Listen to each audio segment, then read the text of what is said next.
আপনি দেখছেন news now, আমরা জানি কোনটা খবর। আমতলী থানার হাপানি এলাকায় চোর সন্দেহে 3 যুবক যুবতীকে আটক করে শারীরিক ও মানসিক নির্যাতনের অভিযোগ ঘিরে ছড়িয়েছে উত্তেজনা।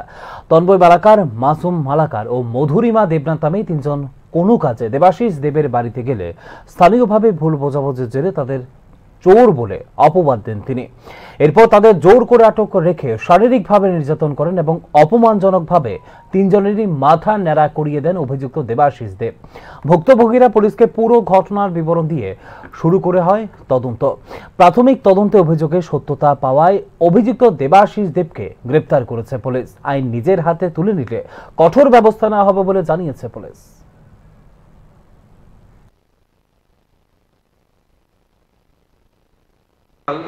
দুপুর অনুমান 1:30টার সময় তন্ময় মালাকার, মাসুম মিয়া এবং মধুরিমা দেবনাথ 3 জন আপনার আফানিয়াতে গিয়েছিল দেবাশিস দেবের বাড়িতে।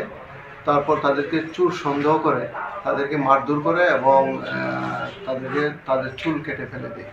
পরবর্তী সময় এই বিষয়ে মধুরিমা দেবনাথ আমাদের কাছে একটা রিটেন কমপ্লেন করে এবং এই কমপ্লেনের বেসিসে আমরা একটা কেস রেজিস্টার করি এবং এই কেসে আমরা যে বাড়ির মালিক দেবাশিস দেখে আমরা অ্যারেস্ট করি এবং আজকে তাকে পুলিশ রিমান্ডে আদালতে আমরা প্রেরণ করবো। তার সঙ্গে আর কে কে ছিল এগুলো বিষয়গুলি জানার জন্য।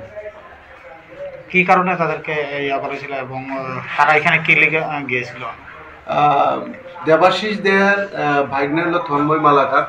তন্ময় মালাকারের পরিচিত বাকি যে 2 জন মাসুম মিয়া এবং মধুরিমা দেবনাথ, তারা 2 জন এই সুবাদে তাদের বাড়িতে গিয়েছিল এবং তাদেরকে চোর সন্দেহ করে তাদেরকে মারধর করা হয় এবং তাদের চুল কেটে দেওয়া হয়। কি কেস নেওয়া হয়েছে তাদের বিরুদ্ধে? আমরা একটা শিলধারানি সহ মারধরের একটা কেস নিয়েছি। Case Amtali case number 123/2025 under section 352, 356, 74, 115 clause 2 / 3 / within bracket clause 5 of BNS।